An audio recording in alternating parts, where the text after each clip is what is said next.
Kravitz. If you have not followed his Triple H horse racing podcast, you're missing out. It's one of the best podcasts in the country.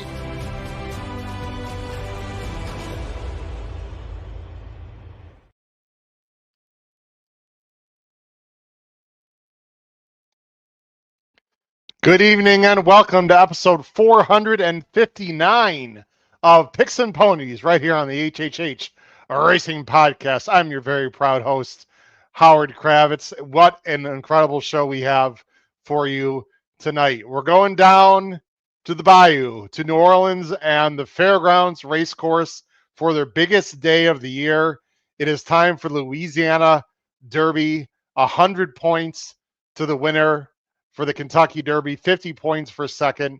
These are massive Kentucky Derby prep races. And not only that, they have an all-stakes pick 5, and we'll be talking about all 5 races right here on the HHH Racing Podcast. Please make sure you have to hit that subscribe button on the bottom right-hand side of the screen, notification bell on the top right, and then smash that like button below the video player. That will send like-minded horse players to the HHH Racing Podcast. Of course, you can listen to us on Apple Podcasts, Spotify, and Anchor. You can follow us on X at the top of the screen, scrolling right now, at HHH Racing Pod. Join our family there on X.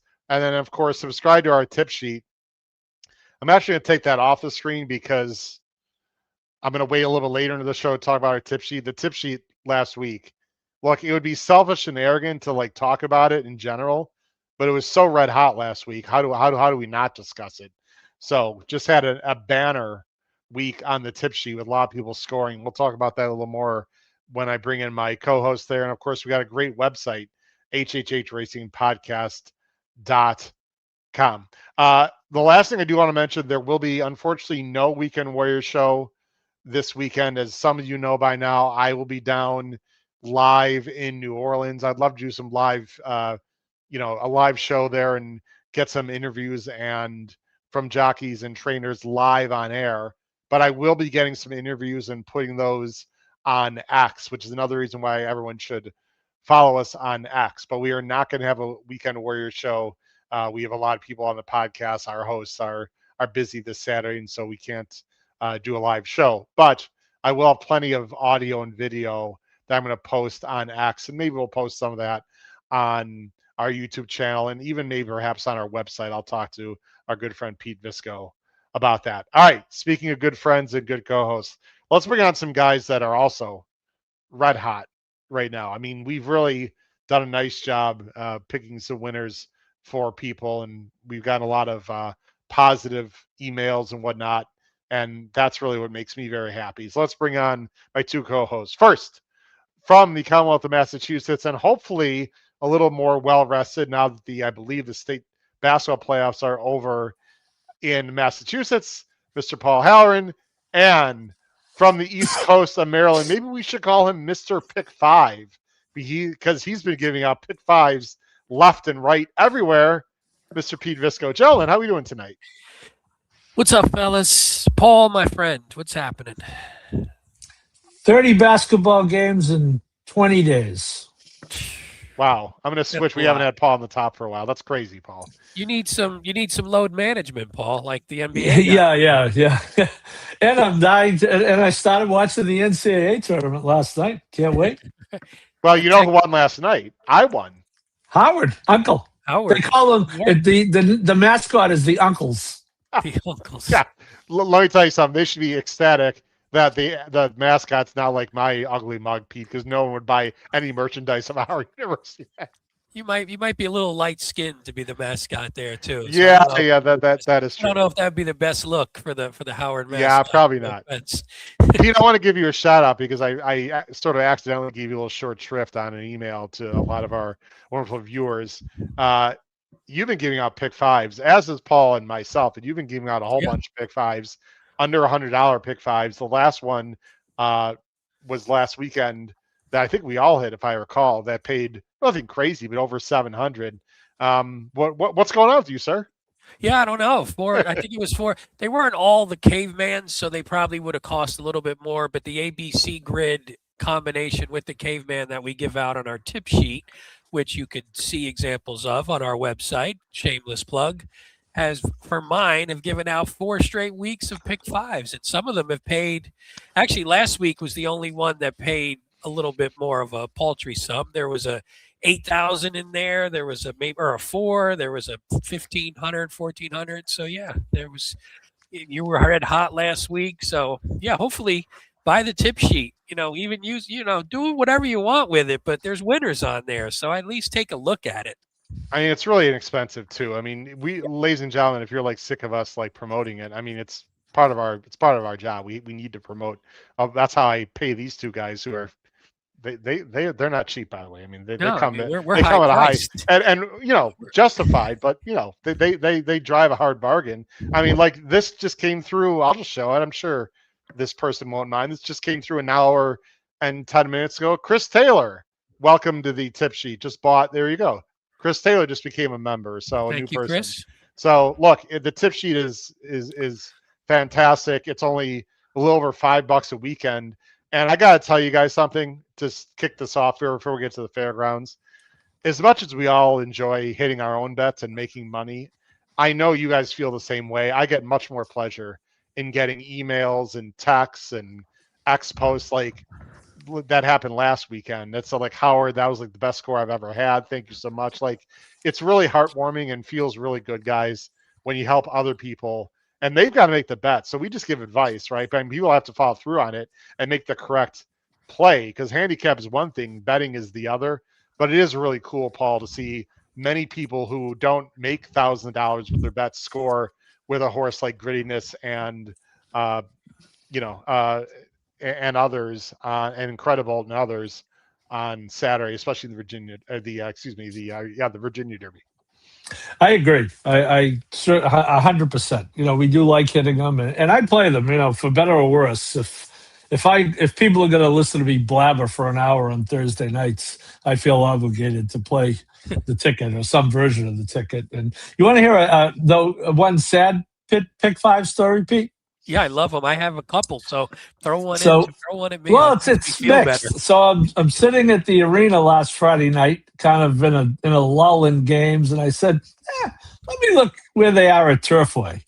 So they were going into the first leg of the pick five. So I did a thorough 13-minute handicapping job. I put a ticket in, and of course Bob's with me, and I'm keeping him updated. So I'm alive to 3 horses going to the last leg, and the favorite is paying maybe two. But anyway, the favorite's paying like $11.76. I said, nice. Oh, this is good. The other horse I had is paying like 4 times that. Right, that horse gets scratched going into the gate. There's 10 other horses. The only other horse I have gets scratched at the gate. So now it does give me the favorite for $1. So this isn't a terrible story. But what do you think? Now the favorite wins. That's good, right? Oh, yeah. What do you the pick 5 probable was $11.76, I think. The horse that got scratched, albeit a long shot, was like the 3rd choice on the board. What do you think the pick 5 payoff dropped to from $11.76 for 50 cents? 400. Oh, not bad. You care to guess, Uncle? That much? I mean, it was a 3rd choice, but it was a long shot? 3rd choice was like 10-1. I would have said like 700. How about 362? Oh, really? Was From it a low 11 morning line horse? Was the morning line low? 6-1, maybe. That's crazy. Okay, wow, that's. No, I had it twice, obviously, because I got put on. Nice, yeah. And so it cost me. Let's see what it was. I got. It cost me, not that much. However, how about the poor people who didn't have the horse that got scratched and only had the favorite, and they just go from 11 something to 362? That's unbelievable. Yeah. That's big. I never would expect. I just guessed that because it. Yeah, it was a bad story, so I assume it was going to be a bad drop. I was screwing around. I had a half hour to kill, and I invested $60. So, and I did hit the one at Colonial for $1 on Saturday. So there you go. Nice too, guys. A few quick announcements. Incredible, Howard. Trivia question: How many horses on the Derby Trail have won more than one Derby points qualifying race? Have won more than There've been 28 races. This is stolen from David Aragona and David Graham. Let me guess. Paladin and Incredible. There you go. All right, our top two in the future wager. That's the best part of the weekend. Very exciting. Right there. Before we get to fairgrounds here, last thing, I want to let everyone know, first of all, about what's going on this weekend in particular, and then what's going on next weekend, a week from this Saturday. So I put it out for people who do not know publicly, I'm going to put it out on X, but I have the extreme pleasure of being invited down to fairgrounds this weekend as part of the Churchill Downs Incorporated simulcast feed for the fairgrounds. So myself, thank you, Paul and Pete. I appreciate that. It's hard for me to say that. I've done it for Canterbury. I've done it for Hawthorne. As you guys know, I was on that FanDuel thing, a little while ago. That you were on FanDuel? I was. I know. Oh man, Can we get that on the website? I don't think it's on the website. Which is maybe use TV. it in the intro to the show. I mean, we should be. But guys, with all due respect to Canterbury and Hawthorne, Fairgrounds / CDI is a whole other level. So I want to just publicly first thank Joe Krustafek for inviting me down there. And I put it out to I put an email out to our email list, but I'll just put it on screen right now, and then we're not going to talk about it the rest of the night because we got things to do here. But in case people do, there it is right there. In case people want to see me on air, and all you need is your phone, iPad. You have to have access to the simulcast feed. This is not FanDuel. This is not Fox One. This is the simulcast feed for Fairgrounds. But you can get that in a lot of your local OTB, anywhere you can watch Fairgrounds.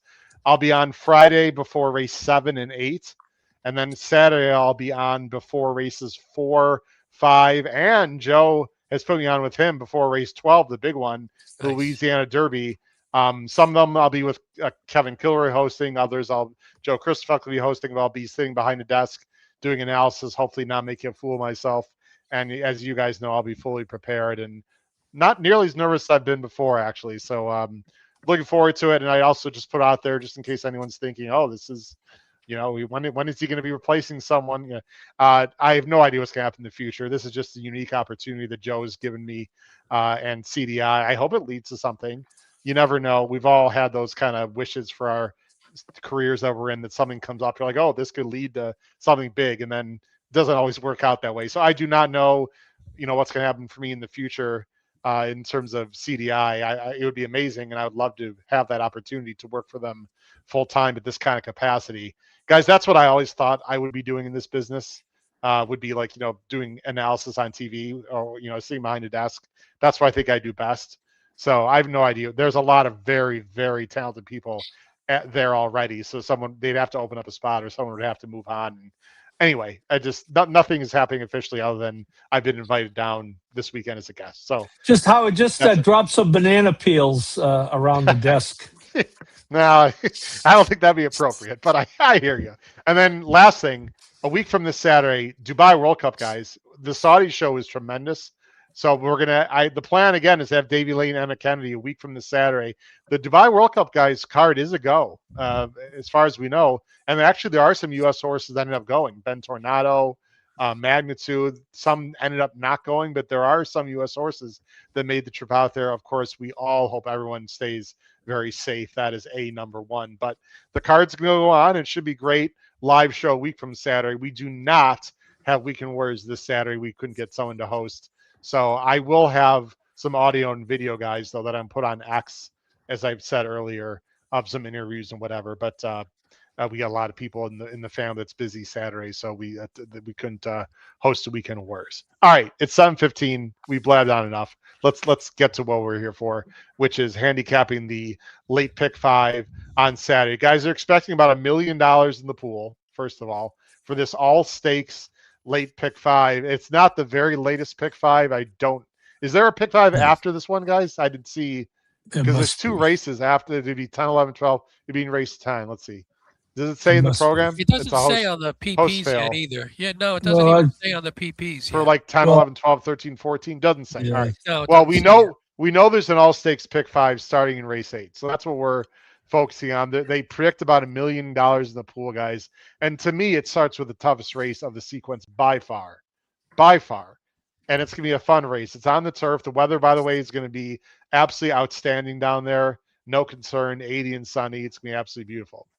The Costa Rising kicks off the all stakes pick 5 on Louisiana Derby Day. It's race 8, 5.5 on the turf. Louisiana breds, males, field of 12 with an AE. We don't have morning lines on the screen yet. No, we Nope, don't. not ready. Interesting. And not in the PPs either. Is that Nope, right? not yet. No. Okay, interesting. I know that they are. Don't blame that on the fairgrounds because I know I've seen them in other places. So I'm not sure why they're not up on there, but I will do my best to remember some of the morning lines in some of the races. Let's see where we're going here. I'm going 1-2-8.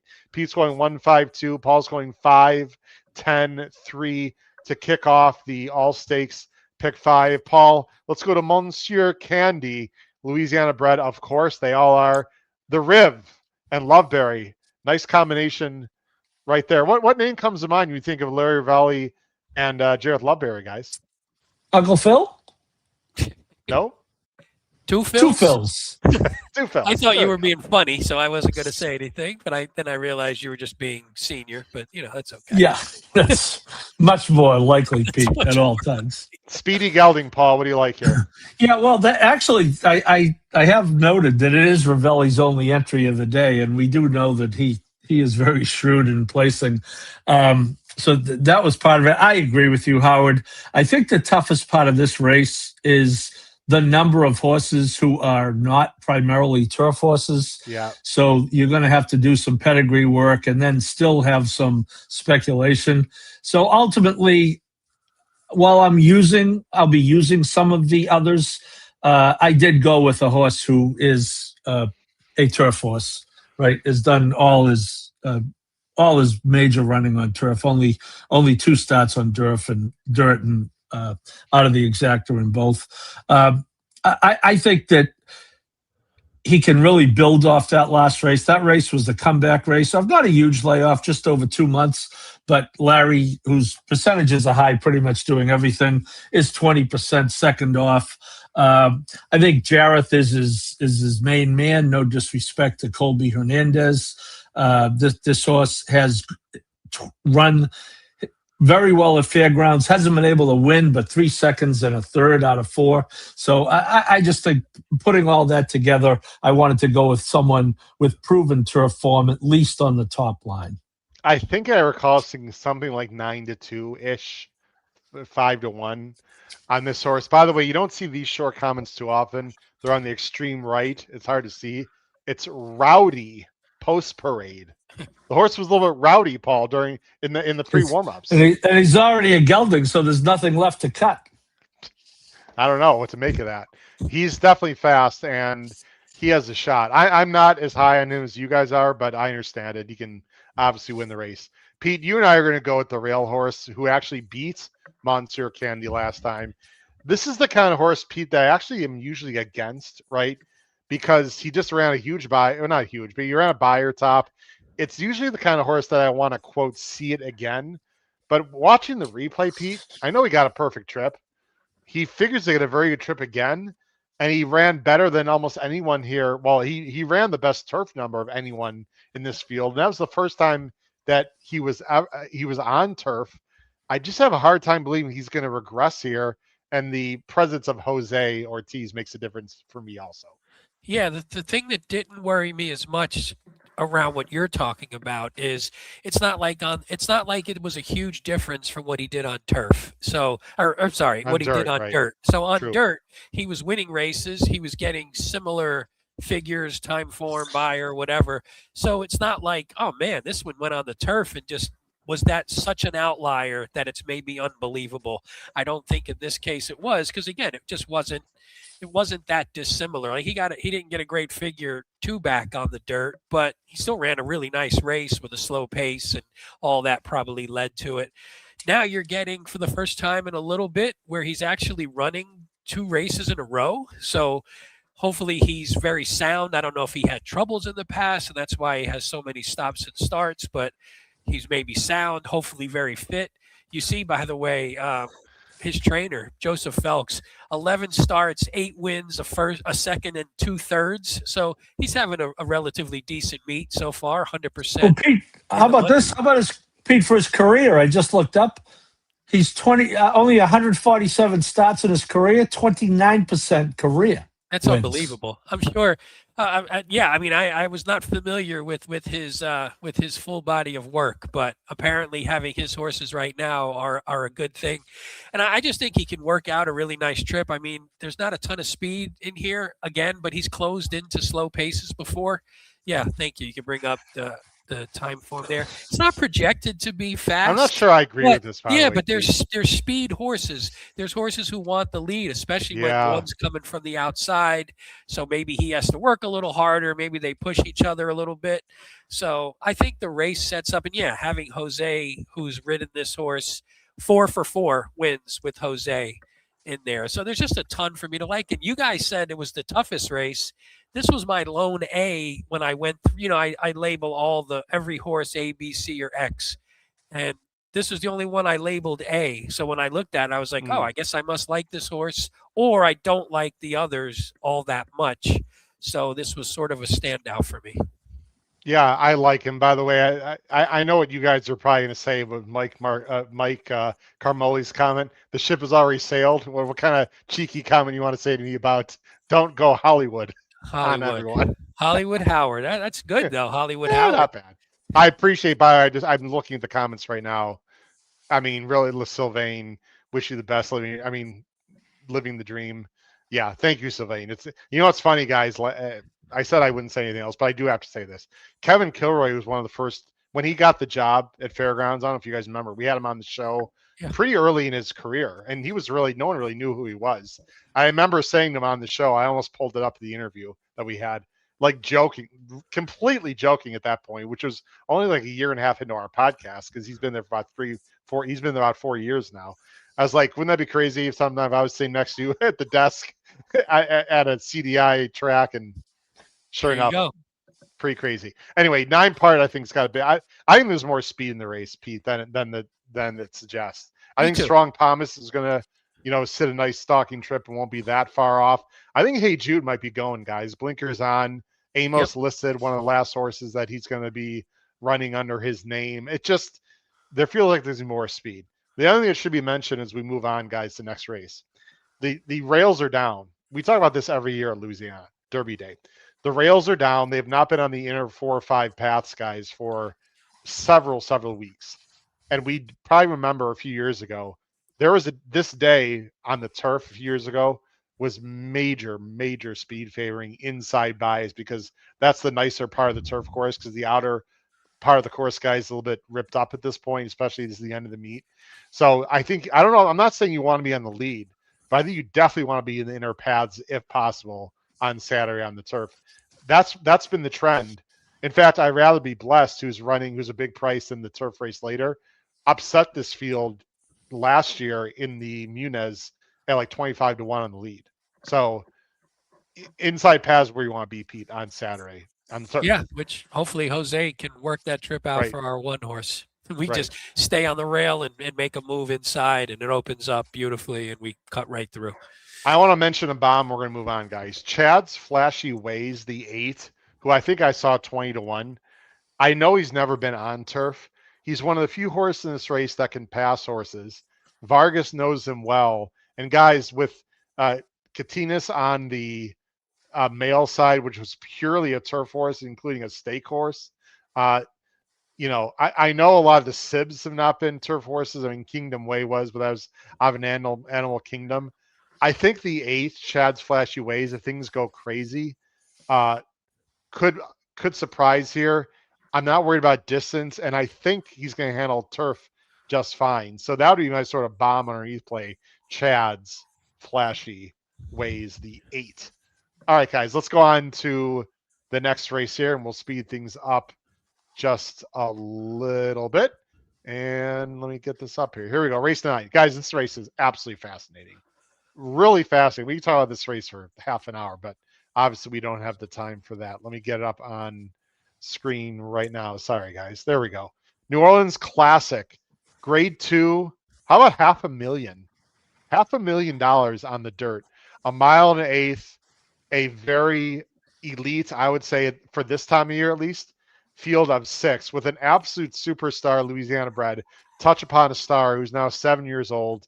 The horse is just unbelievable, has completely dominated in Louisiana fields and has done pretty well also in open company. You got Westwood, Accelerized, Life and Times, who I really thought had a chance against why am I drawing a blank? The Knightsbridge. Thank you, Knightsbridge. Yeah. Who he didn't have a chance in that race, as ended up turning out. Not this boy, Corporate Power. Pete, the bottom line is you do not see a race going 2 turns on the dirt in this country that is 6 horses where 5 are pretty much one-way speed type. So this, and the Corporate Power is really the only one that's shown any ability to really pass in general. So let's see what we're doing here. Well, there you go. I'm going 6.42. Pete's going 6.25.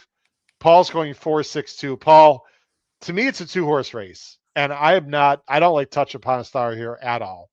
And I'll talk about it in a minute. You're going to go with Life and Times, who I think is still a very, very good horse. He's got to prove it, though. The mile and eighth, and last time he was just awful, although he did face probably the best middle distance horse in the country right now, Knightsbridge. Yeah, I just think, Howard, the price is going to be disproportionate to what it has been and maybe what it should be based on, as you point out, the last effort. The buyers have gone down every time. Touch Upon a Star is a huge sentimental favorite. And believe me, this is the type of horse, if he beats me, I will be not only applauding, but I'll stand up to applaud because what a cool horse, of course, owned by former NFL quarterback Jake Delhomme, trained by his brother Jeff, I believe, is for $15,000 has earned $1.7 million. I am also against him. I just think, add Pratt to the Life and Times equation. I think it's an interesting spot that Chad picks. I think it's interesting that he stretches them out to a mile and an eighth after he kind of gave it up a little bit at a mile last time. I just think there's that combined with the fact that he's not going to be that 6-5. He's for me on this day. Yeah, I like him a lot too. I think he's super talented, Paul. I know he got crushed in the Hooper, which surprised me, to be very honest. I watched some workouts, Paul and Pete. It looks like Todd is trying to teach him to relax a little bit and rate, and I don't know if he's capable of doing that.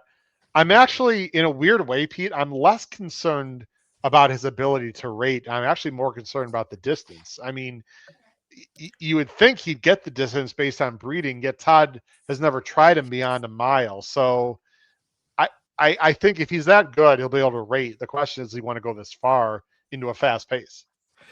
Yeah, this one's going to be tough. What I didn't like about the last one, I'm losing to Knightsbridge, who's been running like the best horse in the country so far out of all the horses that have run multiple times this year. But fading to third is a little. It gives you the ick, as people say nowadays. So it wasn't the most impressive of runs. Now I know that was a contentious race up front, and it took a lot of pressure and stuff. But fading behind another horse, and then what I didn't like too is you see the regression in the figures every race in both time form and buyer, so it's consistent on both ends. Gets Lasix back. Maybe that's a helpful thing. Being here at Fairgrounds, maybe that's a benefit to this horse. But I don't know. The 2 great races were in maiden special and allowance, and not much has come back out of those races. That's been fair, great. And the one test that he failed, quote unquote. So that's just my concern. But I mean, we thought this horse was the bee's knees before that. The Hooper. So if he can get back to that, then Pletcher isn't always the best, by the way. Here, he's 3 for 24 in graded stakes dirt routes here at Fairgrounds. So when he brings his horses down here, he hasn't fared as well as he does at other places. So I don't know. There was enough to there was enough to sway me against a bit. But I think on talent, he can obviously just burn this field on the front end. But there, like you said, there's a ton of speed in here A too. lot of speed. For me, this is I just train. I trust the trainer. Like Todd knows there'd be some good horses in this race. In fact, at first, Sovereignty was thinking about going here. I'm sure. I mean, that Todd doesn't want to go Life and Times against Sovereignty like on purpose, but he wasn't afraid to run against him if he had to. I just I think he's going to run a big race. Actually, guys, of all the horses running on Saturday that I'm going to see in person, I think Life and Times is one of two horses. We'll talk about the other one later that I'm most interested in seeing in person, just in the flesh, and see what kind of athlete, because his first two races were just unbelievable. And I think this is a serious animal. Well, let's talk about Corporate Power, Pete.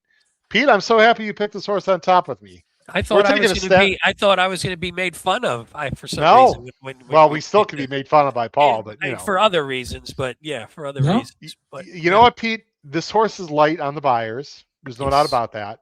He's got to improve. I know you guys don't remember this, but I have a weird memory with horses.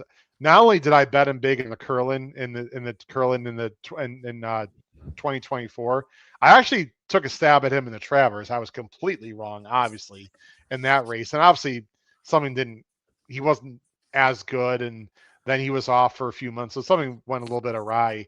He used to be trained by Shug. Asmussen took him over. Obviously, something happened, Pete. He missed his entire 4-year-old season. But you know what? Asmussen kept the faith. And the last race came back pretty fast on the time for him. Maybe not quite as fast on Beyer. He was a little bit goofy in the stretch, but he was sort of in hand the last 100 yards, Pete. I think he's still very, very talented. And then the main thing I know you're going to say is, boy, does this set up for him well. But he still is going to have to run huge. Yeah, no, he's going to have to bring a race that he's never run before, and you just have to take sort of a leap of faith that it's in there. I mean, yeah, he was another one that we thought was something special after the Sir Barton, the Curlin. We thought, hey, there's something here, and then I don't think he was like not having him at least in the mix in the Travers, at least underneath. That was a huge field, so that was a tough one to win anyway. But as you can tell, something obviously went wrong. I mean, he didn't run since November of 24, comes back, and I thought that was a perfectly good comeback race. You should expect a move forward. It's funny because from a time form standpoint, he had a 121 in 24 as a 3-year-old. So he has that in him. So if he's better now and maybe he moves forward again, if he can get into those 120, mid 120s all of a sudden, then he's right there with the top of this field. And like you said, the pace sets up for him. So if he's good enough, he should have enough pace to run into. He shouldn't be too far back in a small field. Hopefully he shouldn't get stuck in traffic or anything. No. I don't know. I like him and just figured, hey, let's hope this pace heats up. Let's let those first few get in there. You saw, by the way, someone, I apologize, I forgot the name already. John said Accelerize is going to Oaklawn and scratching out of here. That's what, yes, I apologize. I put it up on the screen. God Fort Wendell said the number 3 will scratch and run at Oaklawn. Oh, he is cross-centered. Yeah, he was cross-centered, but I hadn't seen anything. Interesting. So thank you, John. Well, that doesn't help the 6. No, but I mean, but doesn't every other horse in knowing that, it's interesting, Pete, because I didn't know that. First of all, I thought Todd was going to try to send Accelerize and rate Life and Times a little bit. Now I think Life and Times is just going to go. We'll see, but I mean, the 1 and 2 are quick too. So, and what not this boy won't exactly rate. I don't know if it really hurts Corporate Power that much. I mean, there's one less horse to pass. I don't know. Well, I'm just saying, I had Corporate Power down as a use because I think the only closer. And, I think Accelerize is a speed. It doesn't help Corporate Power. It might not hurt him much, but I like the fact that Fletcher is splitting these two up, having, the fact that I had before. Agree. I like that. I like what Hunter said, too, on the screen. Corporate Power can run all day. He just acts green in the stretch. He did. He's a little bit goofy in the stretch last time. And during his 3-year-old year, he's a little bit goofy, too. He's never going to open up on horses. He's going to do just enough to win, in his opinion. I agree. hunter with you and racing downwind. Paul, you should know this better than anyone. He's a Curlin. He will improve with age. So, although he's already 5, so I don't know, but he's got to He's improve a lightly little raced for a 5-year-old, so there's Well, he still- didn't run. He skipped his 4-year-old year. Yeah. He got a double promotion to this race. bit. Guys, I do think the scratch of accelerators helps touch upon a star. I will say that. So, but I'm going to still keep him in 3rd. I have 2 interesting thoughts I want to bring up, and then I want to let you guys talk about him, and we'll move on. First of all, the horse is so cool. You're exactly right, Paul. What an unbelievable story. I mean, first of all right. Here's my issue. In general, he's been beating up on Louisiana breds. Now, I know everyone's going to bring up the race of his life, which was last year's New Orleans Classic, when he completely freaked with a 109 buyer and beat a horse named Sierra Leone. Okay, I get it. He was awesome that day. I have nothing negative to say about him. The track that day was speed favoring, and Sierra Leone, that was his first race, guys, since the previous Breeders' Cup, and Sierra Leone was not fully cranked for that race. That being said, he ran a damn 109 buyer. Okay. When he faces open company, guys, he's just not nearly as good. I mean, if you want to look through every single race, open company, back to 24, he lost the Sexton Mile at Lone Star. He lost the Delta Mile, and of course, he was much better after that. Okay, he lost again the Sexton Mile. That was on slop. I guess maybe you could say it's slop, I suppose, if you want to make that argument. Yes, he won the open company Delta Mile by 10, but that was a Delta Downs. I mean, look at this field, guys. I mean, he's beating, with all due respect, he's beating no one. I just think they're going to be going a hot pace. I think Life and Time is going to be a major problem for him. I don't think he's a horse that really is capable of rating. And at some point, Father Time's undefeated and he's 7. And that being said, Pete and Paul, he could win by 2. I'm just going to play against him what I think he's going to be a pretty low price. That's all. Thoughts, guys? Yeah, no, I agree. I mean, it's a tough field. Yeah, it's a tough field. And what do you think, Paul? Go ahead. Well, Ed Burke had a question in the chat. The jockey is changed because Tim Thornton got hurt warming up a horse 10 days ago. I was wondering about that too. I mean, that's not a positive. Pedro's is very capable, but no, but I mean, Thornton, right? He's the regular runner. I agree. It's not a positive. Anyway. Again, he can win. He breaks 100 on the buyer scale regularly, but I think because it is such a great story, I think he's overbet, and I'm going to try. I agree. I'm going to use him defensively, and if he beats me, then so be it. But I'm going to use him defensively. All right, guys. The not named after our good friend Jackson Muniz. It's the Muniz Memorial Classic, sponsored by Horse Racing Nation. It's a grade 2, guys. And by the way, the sequence starts, I should have said, the sequence starts at 4:32 Eastern is when this pick 5 starts. 4:32 Eastern. This race is an hour later, 300,000 on the turf, mile and 1/8. Smallish field of 7. The big name here is Program Trading, coming in off of a loss in the Pegasus World Cup when he was favored there. Chad keeps the faith. Scott Flavian, he's going to be the favorite. We don't have morning lines. I'm going to say, guys, that he's 9-5 morning line, and he goes off, I'll say 7-5. That's my guess. We'll see. Let's see where we're going here in, what is this, race 10 on Saturday. I'm going 4-2-7. Pete's going 2-4-7. Paul's going 2-7-4. Same 3 horses, different order. Pete, let's start with you because you and Paul are simpatico.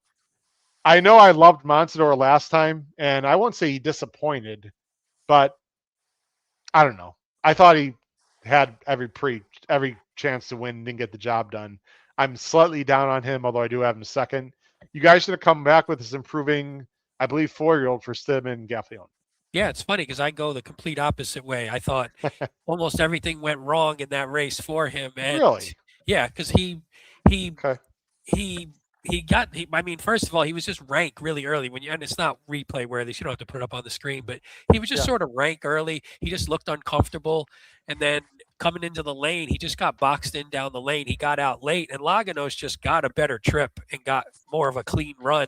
And then by the time Laganos is a good horse, so it's hard to run down a horse like Laganos who's going to kick away a little bit. And if you give that horse a cleaner trip, he's very hard to beat. But Laganos' problem in the past was he doesn't always like to win, but he just got the better trip last time, and I thought Montador did not. So I think just a little bit more of a beneficial trip.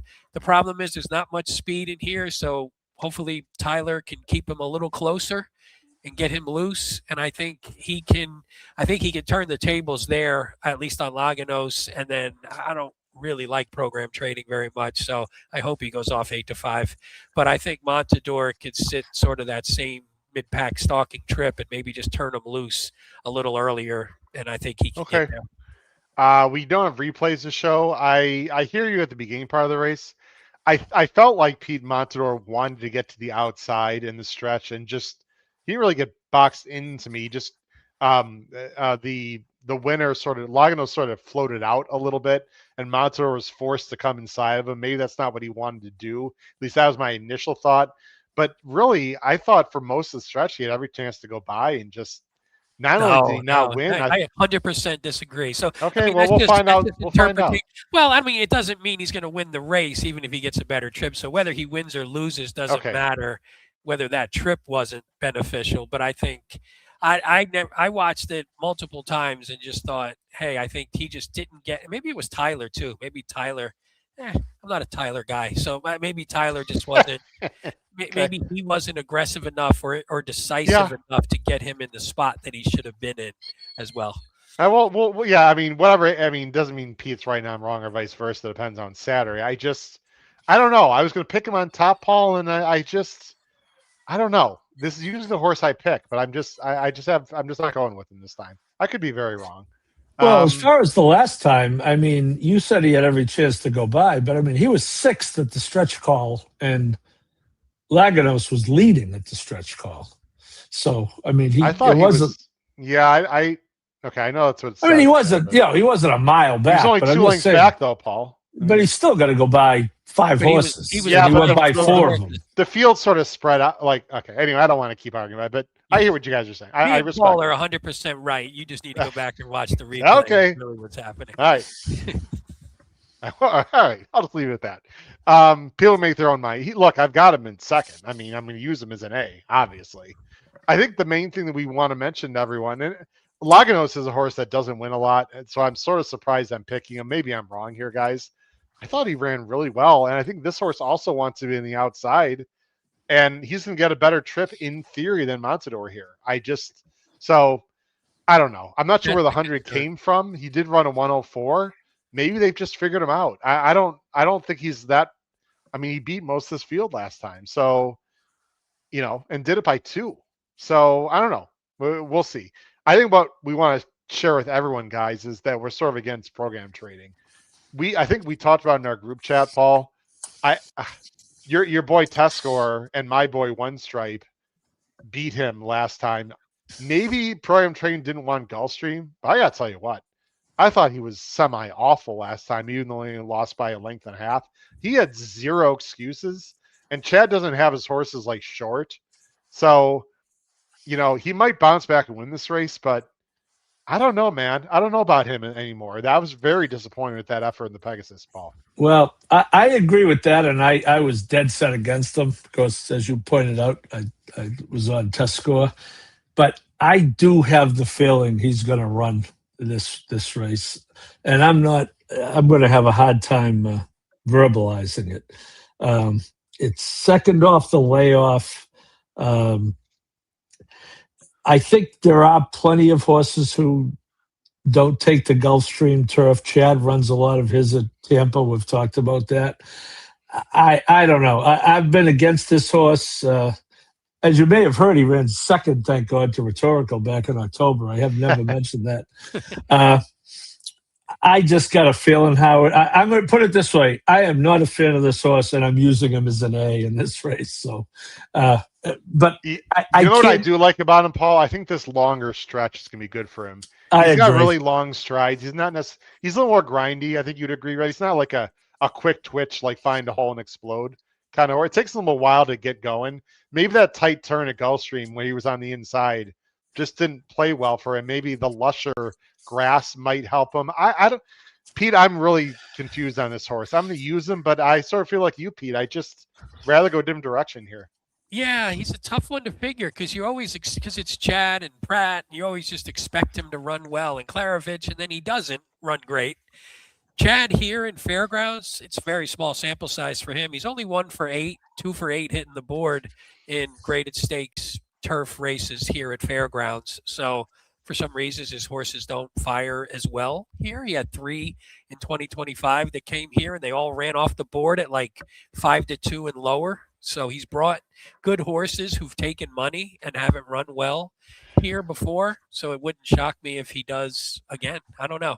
Yeah, he just leaves me a little cold. I always got the feeling, I wonder if I got the feeling if maybe he really wants to go shorter again, even though he had been running really well, going a little longer. He's 6 years old now. He made that move last time where he got into contention and then couldn't sustain it for the 9 furlongs. I wonder if maybe he just can't sustain it for that length anymore. I don't know. That's just a sort of a weird guess, though. Yeah, I just don't like Chad Browns that are done improving. Like, Yeah. that was just not a good visual race at all. And he's already 6. Like, he's not when Chad usually stops on horses when he knows they're not going to be grade stakes horses.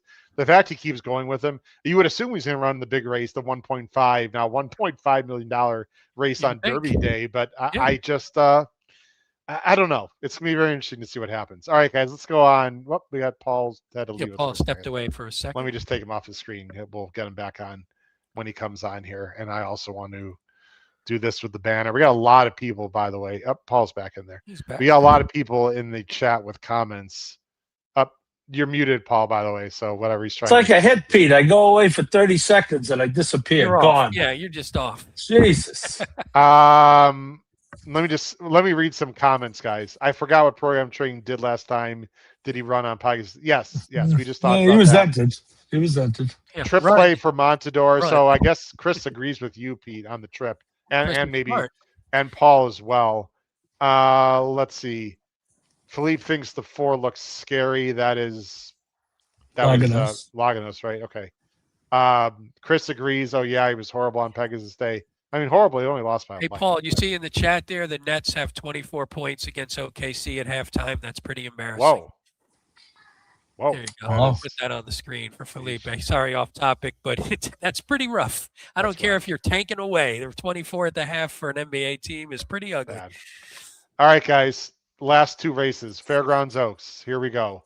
And we're no rush to end the show because we have no show after this one because we're on Wednesday here. So we can go a little longer if we need to. Fairgrounds Oaks, guys. Grade 2. Points for the Oaks. Big race. Field of 7. There's a horse that I think we all like. I know Paul and I have liked for quite a while, actually.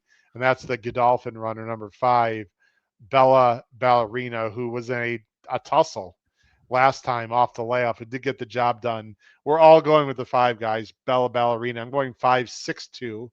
Pete's going 5-4-2. Paul's going 5-4-7. So Pete and Paul must love their neighbor. I don't love my neighbor quite as much as Pete and Paul do. We're talking about the horse, not human beings. Paul, Bella Ballerina. I've seen what as high as I think second choice right now in the future Oaks bet. She hasn't run like blazing fast figures, but frankly, no one in the 3-year-old filly class really has. She's done pretty much everything right her entire career, and I'm expecting a big effort, as we all are, on Saturday. Although I personally do not think she's a cinch, but I would say she's, quote, likely, unquote.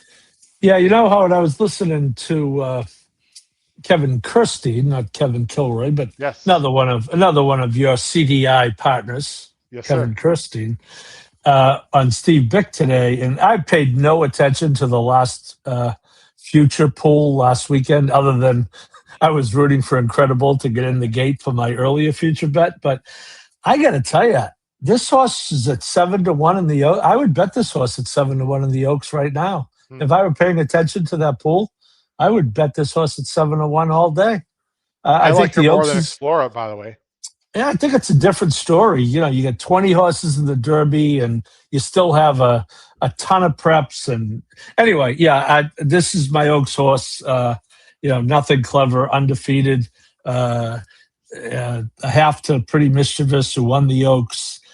Brendan Walsh took a similar tack with pretty mischievous. She went to Kentucky through New Orleans.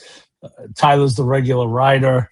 I agree. She hasn't run blazing fast yet, but to your point, none of them have, and her buyers have improved each time. This will be still at 1 1/16, so same distance. She doesn't have to stretch out until the Oaks itself on May 5th. So, and honestly, I don't think this is a killer field. I think the next most likeliest winner is a horse coming off a maiden win. So why wouldn't I like her? Pete, I just feel like there's more in the tank. I know she's only won some close races, but I think she's been campaigned very well, Pete, sort of conservatively, but for reasons that they want to win the Oaks. I mean, the way, they didn't rush her into things. It's only her 4th lifetime start Saturday. I just feel like there's more there. If she runs a high 80s to 90 buyer, wouldn't surprise me Saturday. No, but it's funny because I was looking. I tried as hard as possible to beat her because I don't think she's a cinch in here by any stretch. I don't like her as much as you guys do. Okay. So overall, I mean, not that I don't think she's pretty awesome, but I don't like her as much as you guys do. I just every time I tried to make a case in my head to pick one of the other horses that I like, there was something that threw me off. I mean, you look at Love Your Neighbor, who I'm sure we'll get to, just doesn't like to win races, seems to finish second, has finished second now 4 in a row, and just doesn't know how to get her nose down at the wire, blinker second time out. So she was hard to pick on top. I tried. I really liked the 2. The 2 is where I kind of wanted to go, Newtown Pike. It's just, it's a bit of a reach, but I think if I'm playing a caveman ticket, I'm playing multiple horses in here, and maybe I'm wasting equity by doing that, but I like a couple of the other horses. I just think they need to really jump up, and I think she needs to sort of stay stagnant a bit, but I don't think that's impossible. But I just was hard to make a case where I was like, oh yeah, I love this other horse. I'm picking them on top, but I tried. It's funny. Your last minute makes it sound minutes. like Bella Ballerina should be more of a cinch, and I know. Right, Paul? Like the way you talked about the rest of the field, like I don't like this horse, I don't like this horse, but I really don't. I wanted to really try to beat Bella Ballerina. It's funny because I like. Which one is it, Pete Visco? No, because I like them, but I can knock them, and her, you don't have a ton to knock just yet. Yeah, but I think she's going to lose. I just couldn't figure out who it was going to be against. Okay, I'll put it that way. Fair enough. Well, then pick another horse on top, my friend. I know. I just haven't decided which one. I know, maybe by ping Saturday. Pong balls, just throw them in the right and just. When I send my picks out on X on Saturday, there'll be another horse on top. Okay, that's fair. Yeah, I don't think she's a superstar, but I think she's just better than everyone else. Yeah. I'm not surprised you guys don't have Life of Joy anywhere, but I sort of like her a little bit here. I thought, first of all, I think Zany is the clear favorite in the filly division. I don't care what Explorer has done. I'm totally against Explorer in the Kentucky Oaks. I can just tell you right now, the Baffert horse, not because it's Baffert, just for a lot of reasons. Guys, Life is Joy, and we can show the replay. Phase Zany, first time off the layoff at Tampa, and did not break great. Life is Joy is the 5 here. We can finally show a replay here. The 5 did not break well, and then sort of had to rush up. Now the fractions were slow. We'll see the 5 broke a little bit slow right there in the purple, and she's been right there. She's been more forward, and then makes a move that just almost never works out.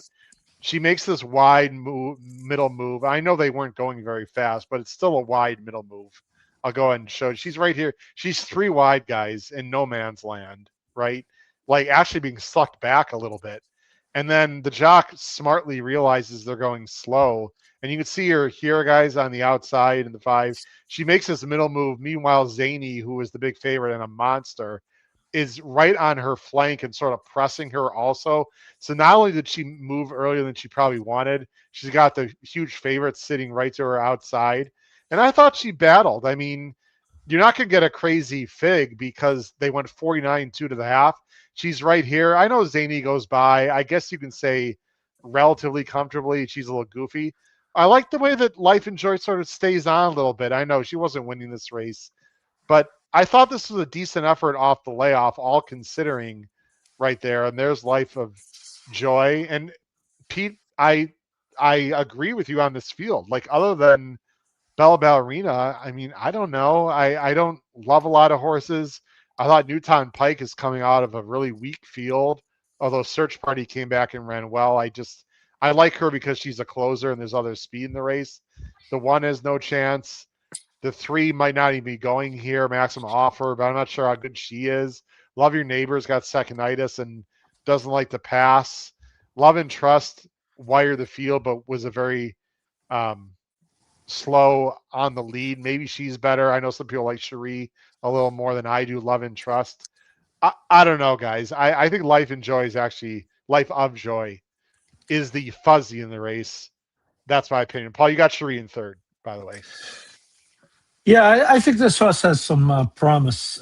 Took a good buyer jump going long. I like that angle when a horse, first time rooting, the buyer goes up. Cherie off a maiden win in a dirt stakes race is small sample, but 21%, 3 for 14 over the last 5 years. Pretty good.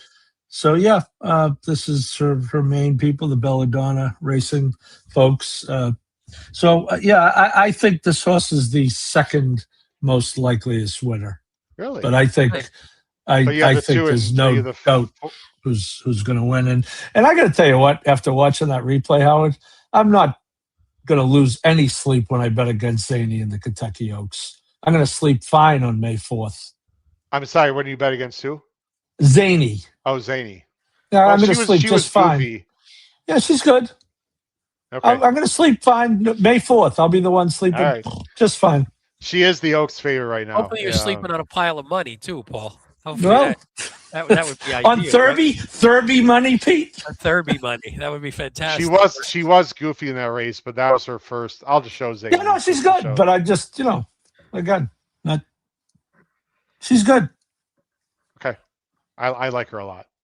If that's nothing creative, she's the favorite right now in the Oaks, like 4-1. All right, guys, let's go to the big one, shall we? The big one. Let's go full screen for this. Ooh. Louisiana Derby, guys, $1 million. These are the first of 200 points on the line for the entire race. 100 to the winner, 50 for second. Ladies and gentlemen, if you're planning on betting the Derby, and I would guess almost every human being in the country that likes horse racing especially is betting the Derby, you have to watch these prep races, especially the 100-point ones, guys. Whoever finishes first and second is virtually first for sure. Second for sure. Second's pretty much a cinch, and third will give some horses enough points to get in also. So you have to watch these races. This is obviously, it's a grade 2, and they go 1 mile and 3/16, which I like. They extended the distance several years ago, so it's as close you're going to get to Derby prep from a distance perspective. This year's Louisiana Derby is interesting, guys. There's no superstars in here. There's some maidens. I wouldn't say it's the strongest field, but it's pretty wide open and it's interesting. And there's a lot of ways that you can go here. Let's take a look at the field for the Louisiana Derby. $1 million on the line. It's a field of 9. Again, I pretty much have the morning lines memorized for the most part. They're not.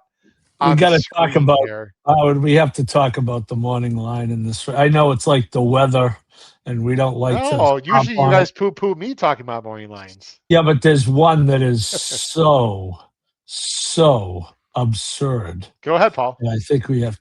Well, it's not on the screen, so I don't. If you know, Howard, don't say anything. Pete, do you know what the morning lines are? I know the horse you're talking about and what their morning line is. I think so. Okay. I won't say. So you guys are ruining my suspense. Yes, sorry.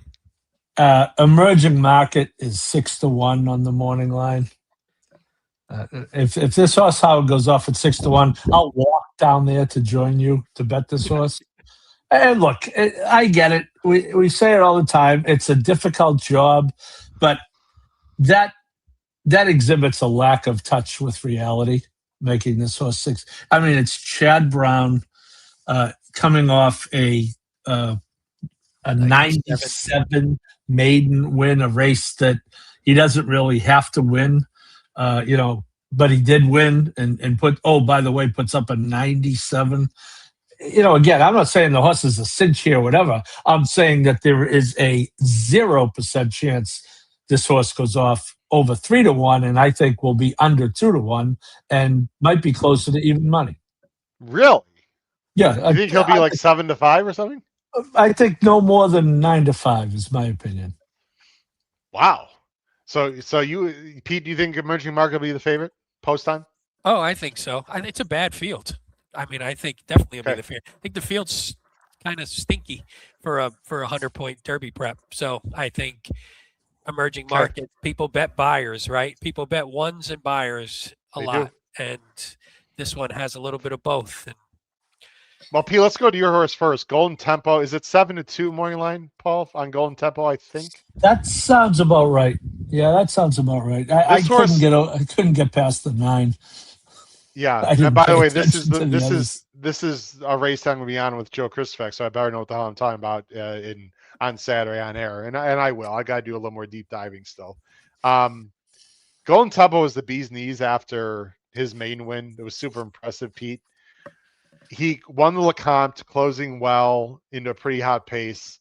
In the Risen Star, he was too far back. He's had trouble getting out of the gate. Cherie puts blinkers on. Supposedly he's working more forward in the morning. And Cherie specifically said, Pete, that the blinkers are not to change his style. It's just to get him a little more in the game so he's not so far back. I have no reason not to believe what she said. I've got her third. Paul's got her second. I think she's going to take a lot of money here. Or he's going to take a lot of money. I got to be honest, Pete. He can win. I don't know how good he is. I don't think he's as good as people want him to make him out to be. And I don't know if this pace is going to work out for him. That being said, I have mad respect for Cherie and Jose, and he can win this race. I'm just a little more against him than some others. We'll see what happens. well, it's like funny him, you say obviously. that because I always thought the prevailing opinion was that he's not even all that good.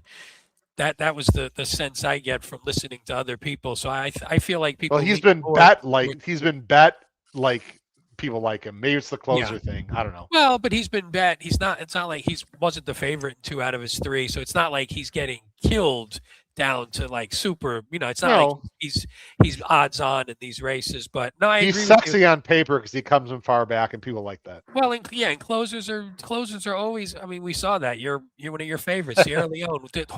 Closers from deep are always at the mercy of pace and trip. Yeah, and more often than not, that goes against them. And here, there isn't a ton of pace.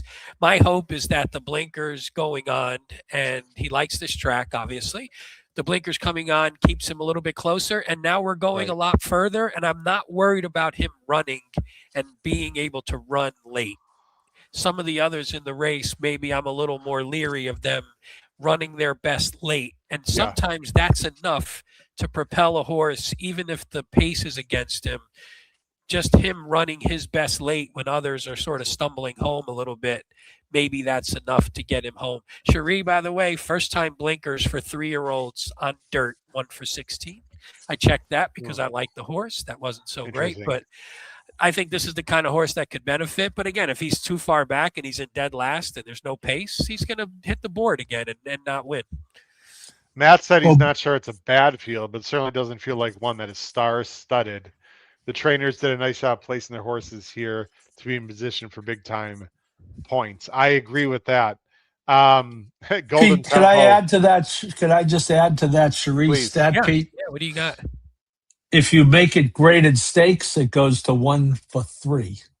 Oh, okay. There you go. So maybe when her better horses, she can do it. But yeah, that's future Hall of Famer Cherie DeVoe. I love Cherie. Yeah, I love Cherie. I hope she's right this time. Can you talk about what Ed has in the bottom? Because I think it needs some explanation. And guys, we'll go a little bit longer tonight because this is an important race.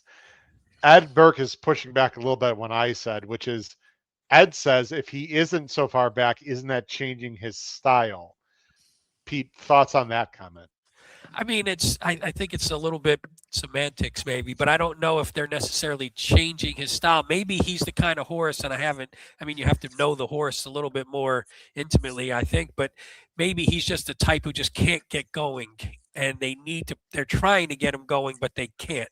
So it's not necessarily changing his style. It's just making him be more aggressive early. And again, I guess that is sort of a style change, but it might be more of a temperamental change as well, more than like style. Let me try to explain, Ed, what I'm saying, maybe what Pete is saying. Let's say, I'm going to try to use the visual here. Okay, got to get the right hand. let's say this direction is the finish line. Okay. Instead of Golden Tempo being here at the top of the stretch and finishing here and not winning, they want to get him like here at the top of the stretch and he finishes in front of horses. So in other words, he's still closing as fast as he did before. He's just starting from a closer point to everyone else. Am I making sense, Pete? Yeah, no, 100%. In other words, he can still finish in 23 seconds or whatever, but he's doing it from a spot where he's closer than he was before. I mean, the problem is with these deep closers, and Paul, sorry if you were going to say something, is sometimes when they do that and they try and get a little closer, it saps some of that late kick. So it's a catch-22. Paul, go ahead. You were going to say Well, something. I think that Cherie, let's face it, this horse ran third in the last prep, won an earlier prep. So you have to figure that this horse has a decent chance to get in the Derby. And I think she's looking ahead. I don't think you want the equipment change in the Derby.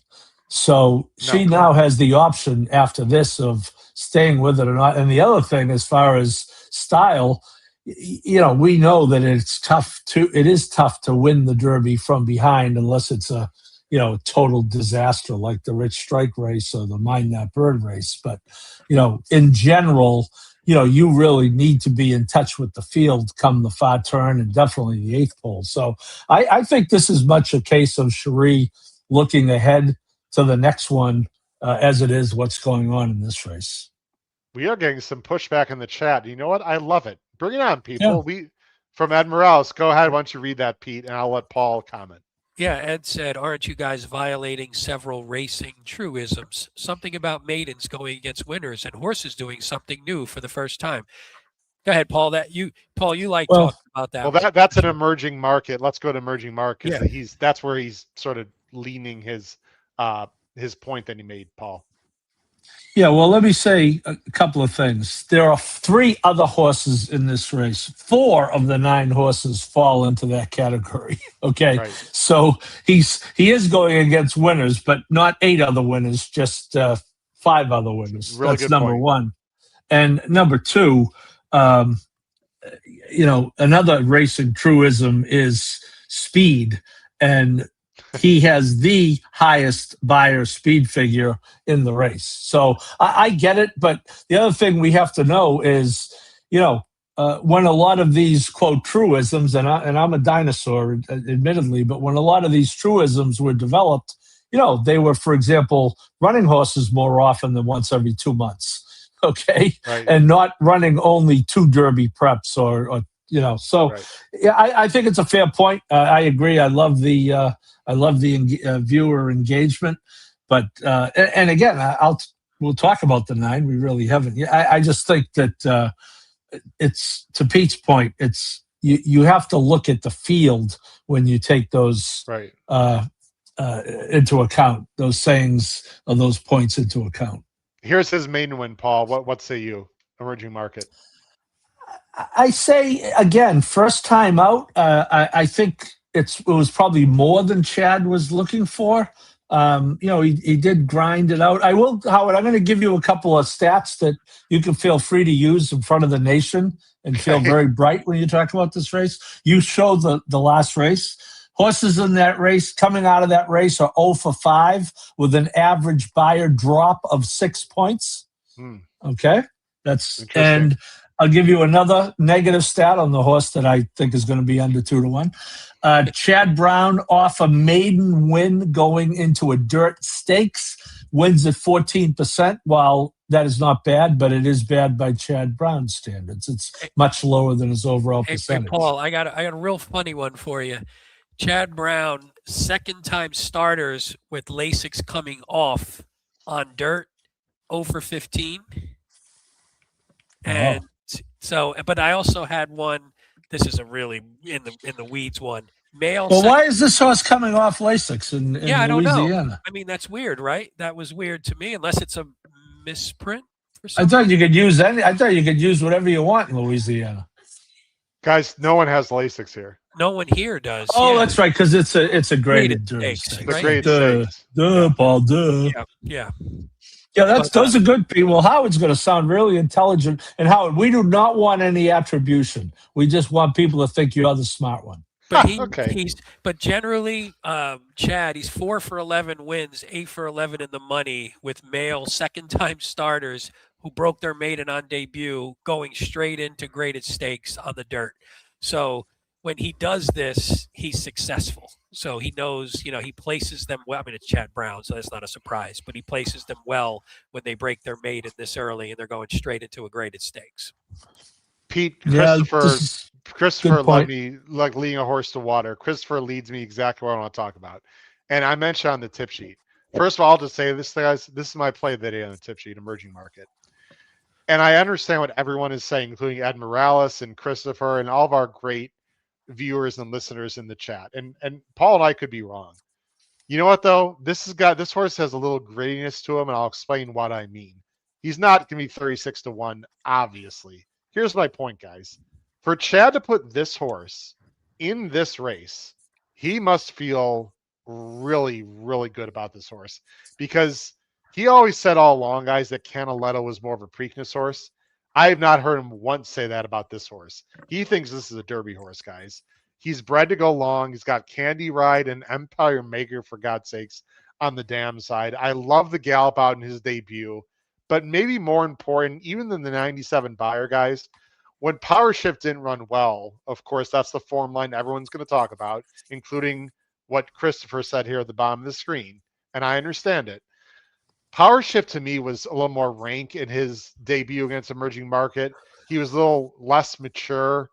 And in the Tampa Bay Derby, guys, Power Shift did not break great, and he rushed up. He was in between horses. I think he's still a talented horse. The trip just didn't work out. In this race, guys, Emerging Market's on the clear outside. It's a very long run to the first turn. Flavien can do whatever he wants, Paul. He can use his speed and get a perfect trip, or maybe if Pavlovian goes or someone else wants to go, maybe Blacksmith goes, he can just sit. He's going to get a clean trip. And this is just a very much in Chad I trust. I think he thinks very highly of this horse. I don't think that 97 is a fluke. I understand Power Shift didn't run well. I think this is apples and oranges to me, Paul, compared to what Power Shift did. I just think, I'm not saying this is like a cinch. It's not my play of the year or anything crazy. But again, Pete, sort of similar to how you feel about the Oaks. Based on this field, who am I really afraid of? I mean, Chip Honcho, who I have second, I thought he's improving, and he might be loose here, which is why I've got him in second over your number 5, Golden Tempo, just because I think Chip Honcho is on the get the trip. I mean, he's on the up and up. He might chance. get loose depending on what other horses do. And you could call Chip Honcho's last race, not as good because the way the track's playing, blah blah blah. He still almost freaking beat Paladin. I thought he ran pretty big in that race, and the pace was not slow there. And I don't think it's going to be super fast here. So I think people are underrating Chip Honcho a little bit. We'll see. Guys, I just think Emerging Market, if he breaks, is just going to sit a great trip. I think he's super talented. And again, Paul, this is just a Chad thing for me. I think he thinks very highly of this horse. Otherwise, there's no way he'd put him in here. I agree. I agree. I think it's a perfect scenario. He's got the bluegrass for his first team, Howard's Paladin. I agree with you and whoever that was, that I'm not going to get overly concerned with the Power Shift performance. And look at Seth Klarman's had a lot of great horses. This is for him. It's 100. In fairness to him, he doesn't spend millions on horses. He spends hundreds of thousands, but not millions. But my point is, he doesn't need to be on the Derby Trail unless, to your point, Howard, Chad thinks that horse has a legitimate chance. And for Chad to put him in right off the maiden win, I agree. I think it is a real sign of confidence. And,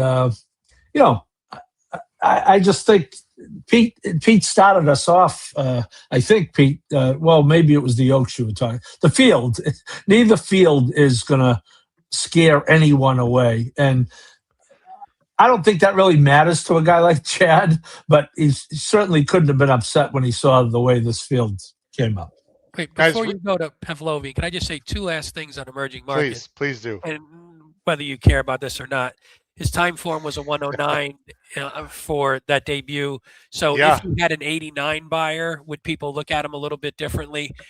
I was going to say time form disagrees on emerging Didn't like it market as much. and Pavlovian quite a bit, Pete. Yeah, they do. Time form does not think emerging market is as good, and they like Pavlovian a lot more. A lot more. Yeah, just off that race. And then the second Yep. one is, even if Chad thinks highly of this horse and thinks he's something, it doesn't necessarily mean that the horse is ready for this kind of step up. You could think he has the talent to do it and he's ready to do it, but he might not. But again, the field is a little weak, so you weigh that. Maybe that's what Chad looks at. I don't know. I mean, what the hell do I know about placing and training horses? So I just feel like, Pete, that, and Paul, I don't know if you agree with this. I want to move on to other horses. We're not done with this conversation yet because we have to talk about a few other horses too.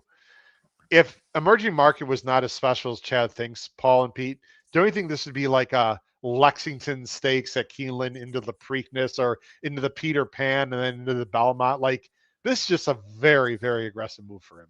That's all I'm saying. It is. Might not work out, but it's a very aggressive move. Yeah. Okay. But they're not always right either. No, they're not.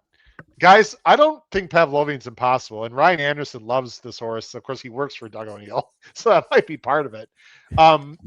Pavel, if you guys remember this horse, was very long-winded. It's Maldonado. He's going to save ground. Like, I don't think this horse is completely impossible. Just want to mention that. I don't think Audubon's good enough. I thought that was sort of a slow main race. Chip Honcho, people said, why aren't you talking more about Chip Honcho? Guys, I was not a fan of this horse at all, to be very honest. But they took the blinkers off last time, and boy, he was good. He fought Paladin. I mean, and I think he might be loose here. I wouldn't sleep on Chip Honcho. I've got him second. I think he can win the race. It's funny because really people think of him, the distance is going to get to him, but breeding-wise, he looks like he should love the distance. Yeah. So he's a little bit of a contradiction to me. I don't know how to figure him sometimes. Well, Pete, the furthest that he ran his best buyer. So I know that's what's weird but everybody, I think people think of him because he's a get on the lead kind of horse, and that's what you look at him. But I don't know. He feels like going longer might be his friend, but maybe he gets on the turf going longer, and that's really going to be his friend at some point. Univorce not good enough. We talked about Golden Temple. Spirit of Royal, in theory, is no chance. Can we just end with these two? Paul, I'll let you take it, and then we're going to end it. We're talking about our best bets on the show. Blacksmith has not been working as well as I'd like to see him in the mornings. It is Bob. This might be the thorn in the side of Chip Honcho to me. I think Blacksmith will show speed. I have zero confidence that he can beat this field going 1 mile and 3/16. And then Easterly's a long-winded type who is getting better. I don't know if he's a win threat, but I think Easterly's going to love the distance. But Easterly, to me, Paul, feels a more Belmont kind of horse to me, like more long-winded, long strides. Tis now on the damn side.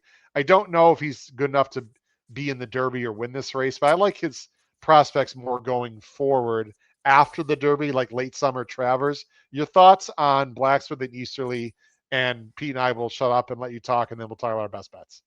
Well, those are my 2 C's on the grid, so I don't want to spoil it for people who are going to get the grid on Saturday. But yeah, and we know what a C is, right? A horse we think has an outside shot.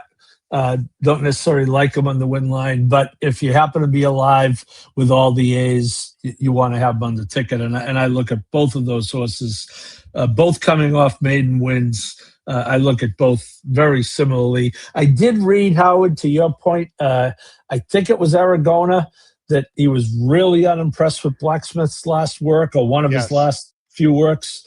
I have not seen it myself, but I did read that. Desert Gate, Paul. It was against Desert Gate, his last work. And Desert Gate outworked him pretty handily, supposedly. Right. So, again, this straight C's for me. Easterly, maybe later in the summer kind of horse. To me, that's how I feel. Yeah, it could be. It could be certainly bred, tis now on the dam side. Uncle Mo was a little limited. Uncle Mo turned out to be better at a little shorter, but a Tisno dam, that could very well be. I mean, he's a weird one. He lost to the Rebel. I mean, class president came back to win the Rebel. He lost his debut to him, so that's something. By the way, Paul, real quick, when we had the Chad Brown stats, Brad Cox, maiden winners last out in stakes dirt routes at fairgrounds. 0 for 13, oddly enough. Whenever you see one of these big time guys with an 0 for, it makes So me laugh. you whittle down too much, Pete. I was going to say, in general, off a maiden win in any dirt stake, okay, you went to fairgrounds, right? Yeah. If you take that out of the equation, off a maiden win in any dirt stake, I have 29%. I don't know how that's both of why those things can be I true. always add an extra one to see if that holds to today's conditions. You And don't get, what other podcast do you get this on, Howard? You don't I get know. this on And other when I podcasts. put fairgrounds, I mean, I don't want to brag, but screw it. I will. that's what we I think do. the information is incredible. It's great. And you know what's great also? Let people make their own decisions at home, right? I mean, Right. you like 100%. Pete's stat, you like Paul's stat, we disagree on whatever. That's what this game's all about. Paul, best bets, race 10. Daily, I think these are right this week. I don't usually make that mistake like last week. Race 10, daily double, 2 with 5. Godolphin. I see it. I like it. 2 with 5, and then a pick 3, 2, 4, 7, singling Bella Ballerina, singling Emerging Market, and a skinny press up pick 3. Yeah, I kind of like both of those, actually. I think I might play them, Pete. I like it. I mean, you should play the stuff we give out as best bets. Perhaps not for $1. Maybe not. Maybe a little bit more. Pete, you're going to go with the opening leg, race 8, the Costa Rising, with the number 1 horse we talked about, Jose, as a win bet. Yep. And also a double, one with 2-6, which is Montador and Laganos. You are no. It's Touch Upon a Star. And I'm sorry, Touch Upon a Star and Corporate Power. Yes. Sorry. Yeah, that was it. I like I said, I had that one horse 9 part was a lone A for me, so I was like, maybe that's my best bet then. It was the only one I had a sort of a lone A, so I'll go with that one. Race 9 for me, best bets. I'm going to play a pick 3, 4-6 with 2-4 with 5-6. I'm looking through Life of Joy, guys, because if Bella Ballerina loses, that's going to blow up people's tickets, and of course we don't want that. Paul doesn't want that to happen, but I agree with you, Pete. I think she's very good, but there's others in that race that are slightly interesting to me. So that's the pick 3 I'm paying. And then I'm not like all in. This is not like a grittiness, like love. Because Emerging Market, he's got to go a lot further. He's facing some decent horses. He's not going to be 6-1. I mean, Paul nailed it on the head. I'm going to go 2-1. I don't think he's going to be below 2-1 personally, but he might. If he's below 2-1, I don't think I'm going to put a win bet on him, guys. That's too low for me in this situation. But I think he's really talented. And if he doesn't qualify for the Derby, we're going to hear from this horse somewhere. Maybe Travers or whatever. I think he's really good. Guys, a long show, but necessary and a lot of fun. Again, one more time, very quickly, I will be live for people that want to see my ugly mug at the fairgrounds. I'm trying to find it right. There we go. Again, on their simulcast feed, not on Fox, not FanDuel, on their simulcast feed before race 7 and 8 on Friday, and then Saturday before races 4, 5, and 12. I hope to, as I said in my email, guys, I hope to do you guys and the whole podcast proud. I feel like that I will do my best, and we'll most likely have a lot of fun because that's really what it's all about. And I'll try to loosen up those guys a little bit, but still be appropriate. So you might want to move Touch Upon a Star up on your picks to play to the crowd. Yeah, they might not let me out of there, Pete. No, go right in there and tell him he's going to lose. That's the way to get attention. You don't have to put him on top, but just make sure you don't toss him completely out of the top 3. So maybe saying something like these stupid Cajuns wouldn't be smart. No, that's probably not. Yeah. Well, I'm not doing that. I'm not doing that race, guys. So, by the way, I love Cajuns. So don't. You'll be in the pot with the crawfish boiling. Yeah, I'll be boiling with the crawfish. That's exactly right. I'm not doing that race, guys, on the simulcast anyway. By the way, when nobody's looking and they're all focused on the Louisiana Derby, sneak into the gift shop and get us some extra 3/4 zips. Maybe they'll give you one of your own, but get us a couple extra ones. Pete, it's so funny you say that because I don't have any fairgrounds gear, and I'm not expecting any gifts or anything, obviously. So guys, I got my pen and paper. Totally serious. Live on YouTube. I do not lie. realistically, like, don't say I want like $150, a quarter zips. What would you like, Pete? I'll take a quarter zip. 3, extra large if you Okay. can muster Quarter one. zip, extra large for Pete. Yeah. Any style, you don't care color, it's whatever they I'm got. not a light gray person. Isn't really my color. Like a light gray. So any other color, like a dark blue. I don't know what their colors are. So not Not light light gray. gray. But other You than want that, something a darker base. yeah, it shows off my eyes and my my beautiful skin tone a lot better. My So Lord yeah. Almighty. Paul, I think I'm changing. I don't think I'm going to get him anything now. I'm just changing. I was just gonna say, make it 2. I'll have what he's having. Yeah. Okay. So 2 Like quarter they zips say that at are Kings, like they say at Kings on Union Avenue in Saratoga. I'll have what Pete's having. 2 There we extra go. large, not light, maybe a darker color. Yes. Yeah, and All right. we will happily reimburse you. So don't be cheap. Oh, you don't have to do that. You guys are worth it. So I'll tell you what, pay for the shipping. Well, let's see how the pick fives go first, Paul, before we start making any promises. All right. By the way, if anyone's going to be down there, I'd love to meet you and have a beverage and have a beignet, perhaps. I can't wait to have one of those. Beignets, though. Oh, Yeah, I've never had one. So anyway, guys, it's been a lot of fun. We're going on an hour and a half here. Really appreciate it. Again, thanks again to Joe Christopher and Churchill Downs for, it's not just me, guys. I said it on the email. This is about everyone. This is a celebration for everyone. For when Jackson was on in New York, that was cool for everyone. It's great for the whole podcast, obviously. So exciting, hopefully bigger things to come. But most importantly, what I want to say as I get this ready, you know what it is, ladies and gentlemen. Crush your bets at the fairgrounds for Louisiana Derby Day this Saturday. Take care, everyone. Have a great night. Bye-bye.